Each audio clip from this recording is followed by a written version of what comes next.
Hi everybody, welcome back to the channel, and as always thanks for watching my videos and following what's going on with my Ford Focus ST.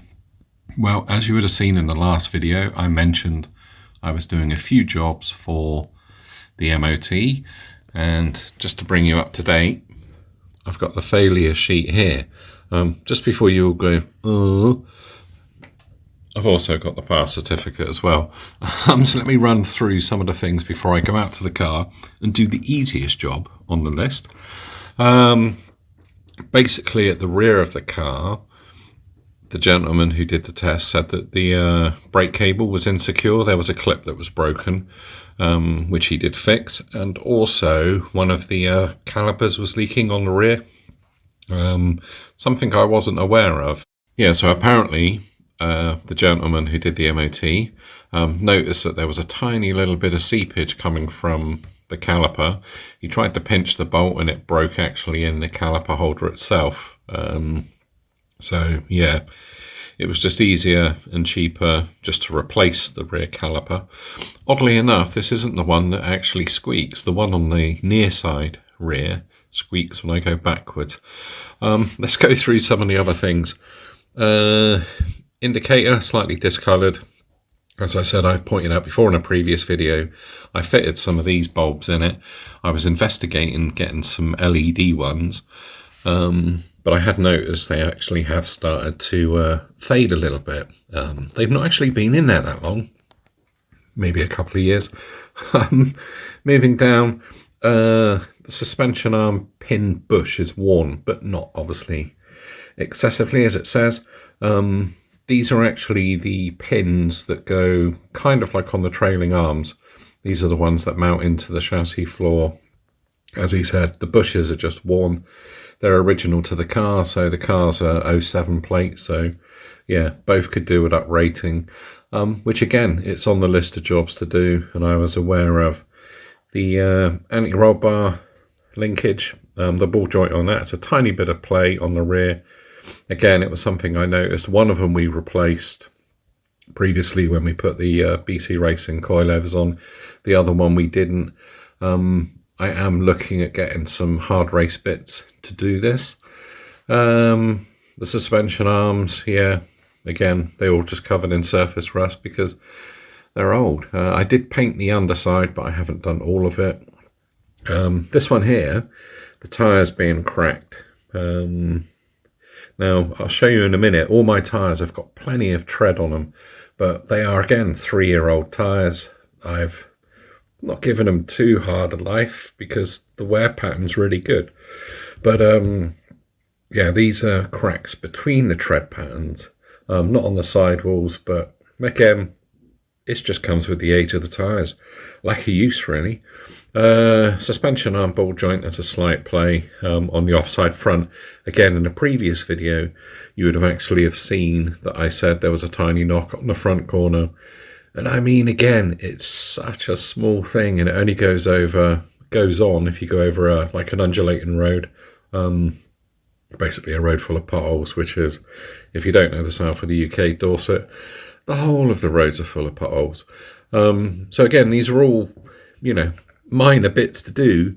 The suspension arm pins will be a bit of a ball ache, but as I say, I'm actually looking at dropping the rear system out completely. I've spoken to a few people this morning about doing that, getting some parts powder coated, but again, all great content for the channel, all stuff to go on.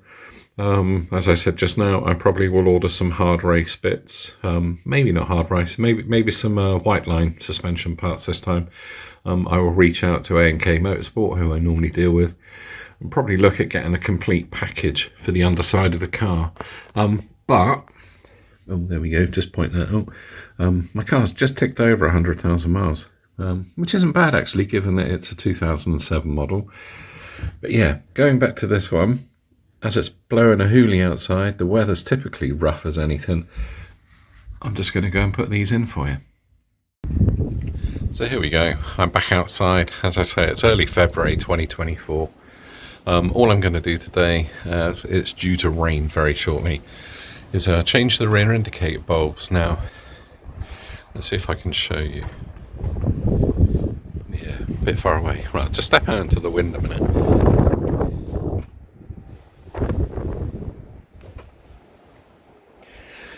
Now, see, to me, they do look a bit orange, but maybe not that one.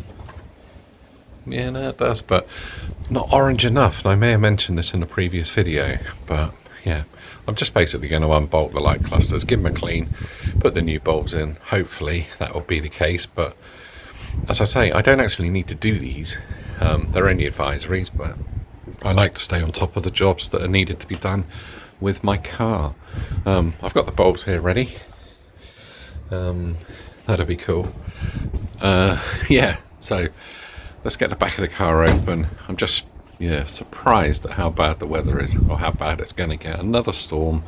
It's another couple of days, and then we'll have another storm, followed by another storm, and hopefully spring is just around the corner.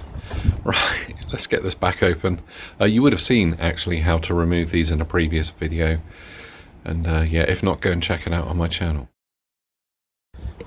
Right, let's open the rear of the car and show you. As I say, I've already done a video on this. It's dead straightforward. You've basically just got these two security mounts. Wow, is it windy.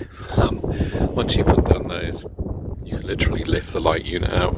You've got to unplug the wiring loom to the back of it. I would do both of them and then move into the garage.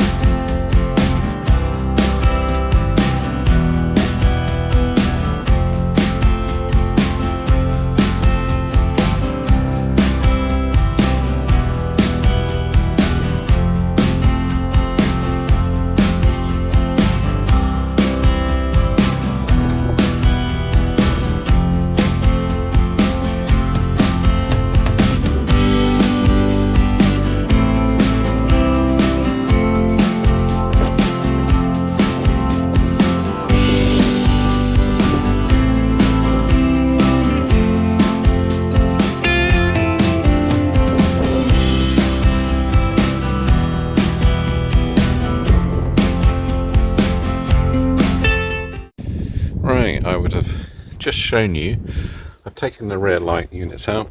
They're not too bad, a little bit dirty. These are the bulbs I put in. These were the chrome look ones to remove that fried egg look. But yeah, they seem to have lost their amberness a little bit. That's the brake and side light. I'm going to give these little areas a quick brush out, as you would have said, or I would have said even in a previous video. I did that already. This side, for some unknown reason, seems to be far worse, but yeah, even the back of the light unit. How odd. Anyway, let's get those brushed out, and then I will just quickly put the bulbs in and put them back in. So here we go. I've given them a quick wipe. They're still drying. Yeah, I've also cleaned the backs of the lights again. They're still drying. Why do I do it? Well, you know, it's off. You might as well. Keeps on top of things, doesn't it? Right, so let's get back to these bulbs. As you would have seen in my indicator installation bulb video, these, if I can set my tripod up, you literally just push and turn. They're offset pinned. Let's hope the ones that I bought are offset. Yeah, so these are the ones you need. The 21 watts. The bulb code number, if I can get it to focus, is a 581. As I say, I've gone back to the amber. I moved away from the amber principally because when you put the bulbs into the light cluster, you can see them. But let's open this one up. You're supposed to put your finger through the hole in dirt, but I like a bit of tearing action in my life. Right, so yeah, let's compare the bulbs. Now, if you remember in my video from ages and ages ago, let's move them further away. It had orange ones in there, or amber ones as I should say, but a lot of the plastic coat had come off. So I bought these rather posh silver ones. But yeah, they're obviously not as brilliant as I thought, or they've just basically outdone their lifespan. Plan is, though, obviously, as I've said, is I'm going to get some LED ones. That's the idea. yeah, get some LED bulbs fitted. But for the meantime, I'm just going to chuck some of these in because they're cheap. Right, so having cleaned them, I'm literally just going to put them back in. As you will see, they literally go back into the holder, twist and lock. Let's do this one again. Into the holder. If I can align it from my blind side.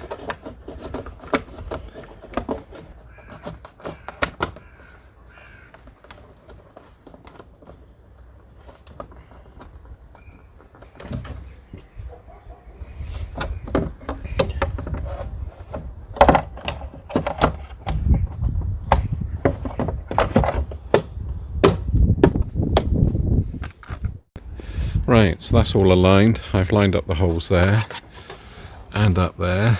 Bulbs are fitted, but I'm going to give them a quick test. Let's see. Let's just put the hazard lights on and do a comparison. Yeah, so that's with the orange bulb.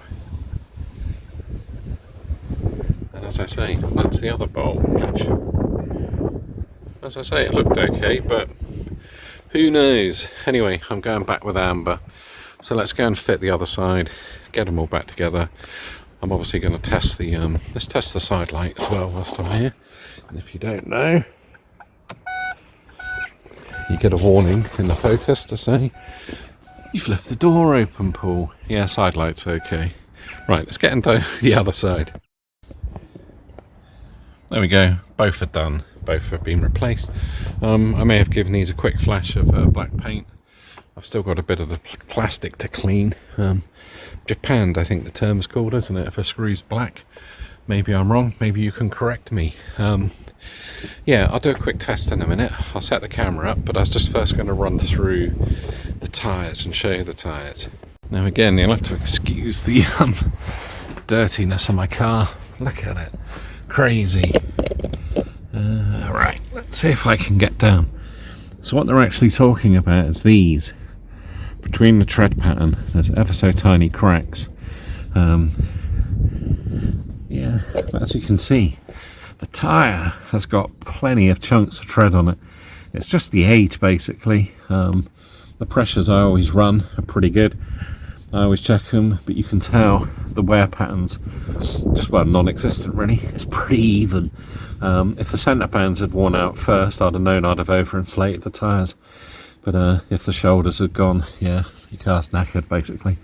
But yeah, it's just an age thing. As I say, they're maybe older than 3 years. It's one of the first modifications I did to the car, because if you remember, the four wheels that were on here were all a little bit bent. And the tyres were also, yeah. So that's one of the things. A lot of the things underneath I probably won't be able to get under.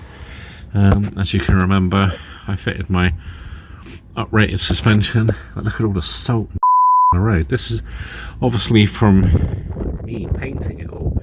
I treated it all black. Drop link is the one over there. I can't be asked to go all the way over the other side.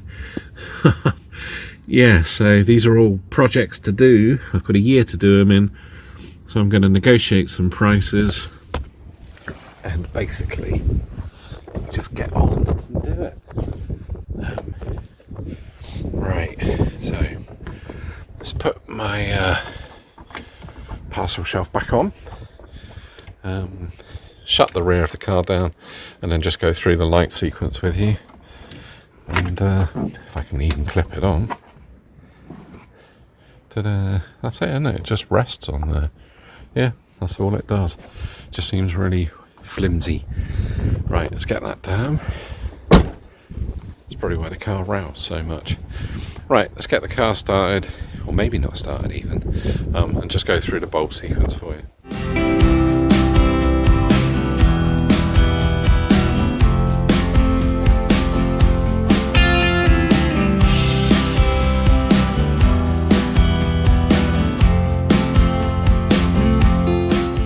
There we go, everything's done. Hopefully in that last clip you would have seen all of the bulbs working. If not, I'll be out again fixing them again.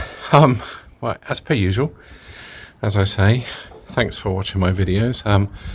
I've got a few things to consider. My tyres are okay, like I say, plenty of tread, but I probably will replace them, and yeah, that's going to take a few hours of researching. I'm currently thinking about running some Michelin Pilot Sports, or whatever they're called.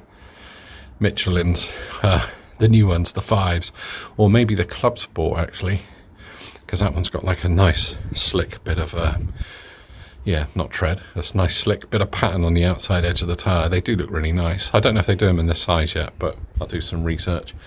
I'll probably steer away from the Yokohamas, not because I've ever had a problem with them. I just I fancy a change. And sounds really sad, but part of the reason I went with Yokohamas was because obviously back in the day when I used to, well, I still attend touring car races, but when I was a bit more involved with touring cars, the likes of Rob Gravitt was running the RS500 Cosworth, and he brought Yokohamas to the UK.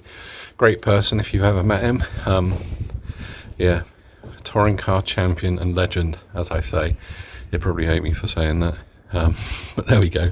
Yeah, so that's why I went with Yokohamas. Plus I'd rid them road. Plus I'd used them on previous cars, and on my motorbikes actually. But maybe more on that in another video. What else? Yeah, as I say, I'm going to order up some parts. I know there's a few motorsport companies that actually do complete restorations underneath the car. It's a possible answer, but again, it's all about me not having the car for a month or so, but things to discuss. Anyway, as I say, I'm going to lock the car up with my magic button. Oh look, orangey lights. And yeah, I'm going to go back inside, edit this video, upload it. Not too sure when the next video will be, but as I said, I'd promise you an update with regards to the M.O.T and what happened.